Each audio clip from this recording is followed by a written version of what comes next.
Hello, my friends! It's me again. It's story time with Mr. Julio. And today we have the number 6 of the collection by Mr. Man, Mr. Bam. This is the sad story of Mr. Bam. The trouble was that Mr. Bam just could not help having little accidents. If there was something for Mr. Bump to bump into, he'd bump into it all right. For instance, if you were to see Mr. Bump out walking down the street in your town, and if there happened to be something to bump into down that street, then you know what would happen, don't you? BAM!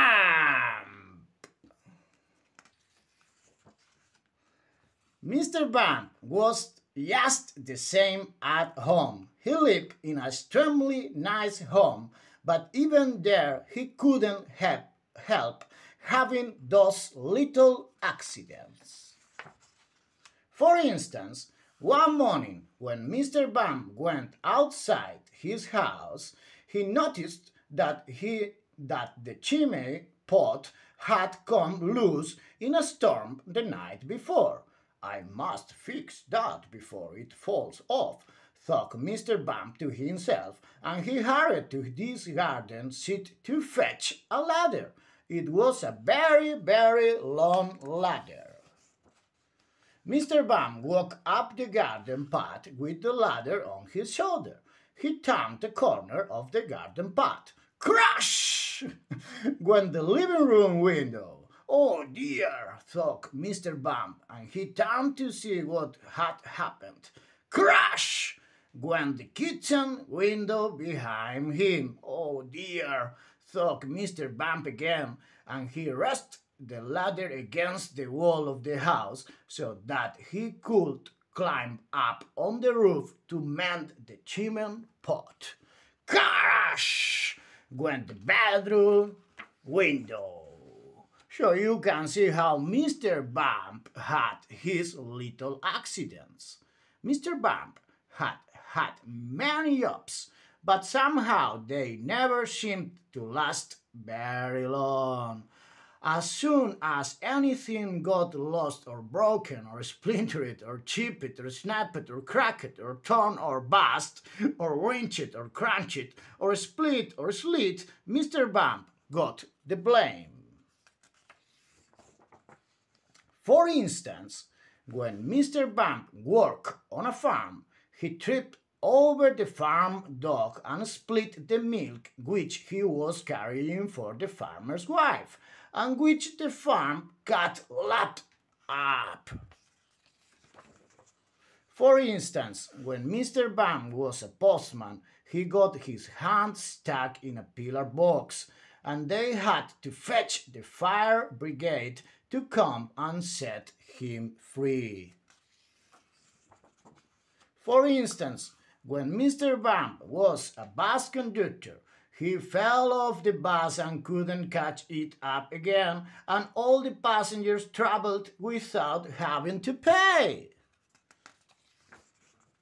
For instance, when Mr. Bump was a carpenter, he found that when he was hammering nails, he hammered his thumb most of the time and the nail hardly at all.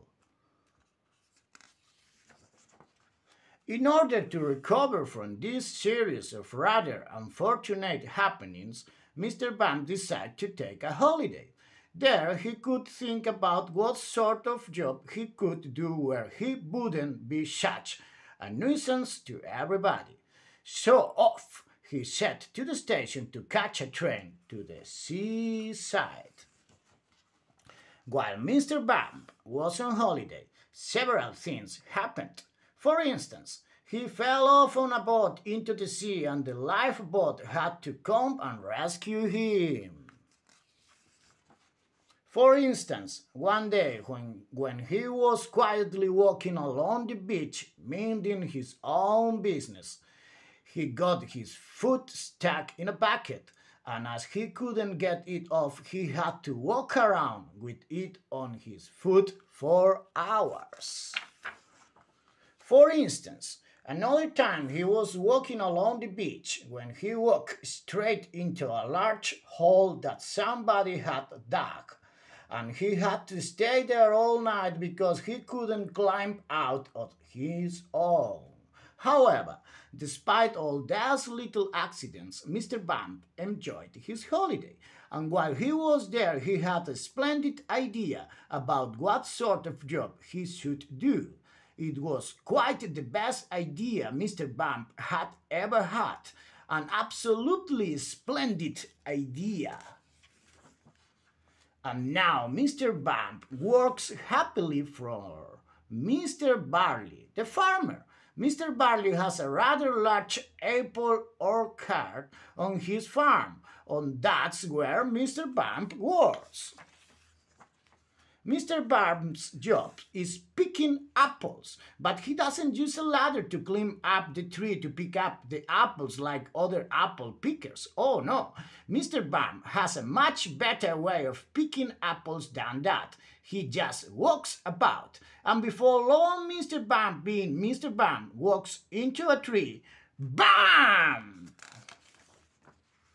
And down falls an apple, and Mr. Bump catches. This makes the jobs better of apple picking much easier, and Mr. Bump is very pleased about his new job, and Mr. Barley is very pleased about his new apple picker. Sure, you see, the story of Mr. Bump isn't such a sad story after all, and if you ever bump yourself, you know what do you, don't you? Go and eat an apple picked by Mr. Bump, and then you won't feel your bump at all. You'll remember that the next time you have a bump, won't you? Good! Bye-bye, my friends! See you next time!